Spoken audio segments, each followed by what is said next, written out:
আসসালামু আলাইকুম বন্ধুরা। সৃজনশীল অঙ্ক দেখে কি তোমাদের ভয় লাগে? বিশেষ করে যখন অঙ্কের ভেতর অনেকগুলো ভগ্নাংশ থাকে? ঘাবড়ানোর কিছু নেই। আজ আমরা 10 নম্বর সৃজনশীল অঙ্কটি এমনভাবে সমাধান করব যেন মনে হবে আমরা একটি পাজল বা ধাঁধা মিলাচ্ছি। চলো জ্যামিতিক ব্লুপ্রিন্টের সাহায্যে অঙ্কটি জয় করি। অঙ্কের ক অংশে আমাদের একটি সমকোণী ত্রিভুজ সাজাতে হবে। প্রশ্নে বলা হয়েছে ভূমিকে এক্স ধরতে, আর লম্ব হবে এই ভূমির 12 ভাগের 11 অংশ থেকে 6 কম। চিত্রে দেখো আমরা লম্বের জায়গায় লিখেছি 11x/12 - 6। আমরা সবাই জানি ত্রিভুজের ক্ষেত্রফলের সূত্র হল হাফ গুণ ভূমি গুণ লম্ব। আমরা শুধু আমাদের ব্লুপ্রিন্ট থেকে মানগুলো এখানে বসিয়ে দেব। ব্যাস, ক অংশের উত্তর আমাদের হাতের মুঠোয়। এবার খ অংশের পালা। অঙ্কটি করার আগে আমাদের কাছে কি কি হাতিয়ার আছে তা দেখে নিই। আমাদের কাছে ভূমি, লম্ব এবং অতিভুজের মানগুলো বীজগণিতের মাধ্যমে লেখা আছে।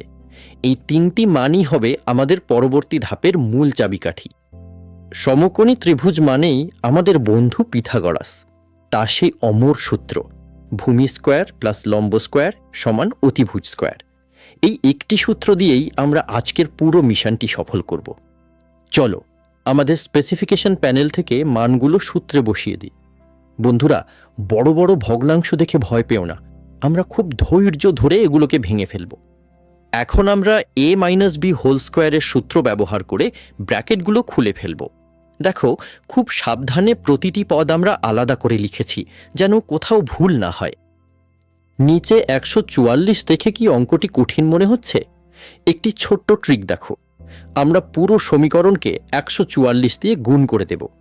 এতে সব ভগ্নাংশ ভ্যানিশ হয়ে যাবে এবং আমরা একটি সহজ সমীকরণ পাব। বন্ধুরা, এবার আমাদের সমীকরণ মেলানোর মেকানিজম বা মিডল টার্মের পালা। আমাদের এমন দুটি সংখ্যা খুঁজতে হবে যাদের যোগফল হবে -48 আর গুণফল হবে 432।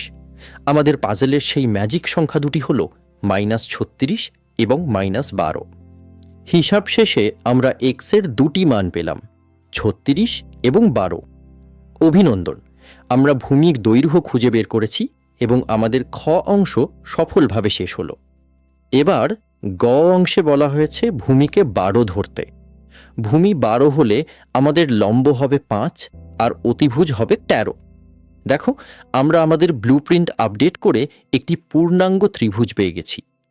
পরিসীমা মানে হল ত্রিভুজের 3টি বাহুর সীমানা বা যোগফল।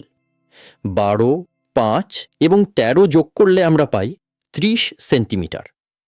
এখন মজার ব্যাপার দেখো, এই 30 সেন্টিমিটার লম্বা সুতাটি দিয়ে যদি আমরা একটি সমবাহু ত্রিভুজ বানাই, তবে তার প্রতিটি বাহু হবে 30/3 অর্থাৎ 10 সেন্টিমিটার করে। মিশনের একদম শেষ ধাপে আমরা চলে এসেছি। সমবাহু ত্রিভুজের ক্ষেত্রফলের সূত্র ব্যবহার করে আমরা পাচ্ছি 25√3। আমাদের মাস্টার ব্লুপ্রিন্ট এখন সম্পূর্ণ। পুরো অঙ্কটিতে আমরা কি করলাম?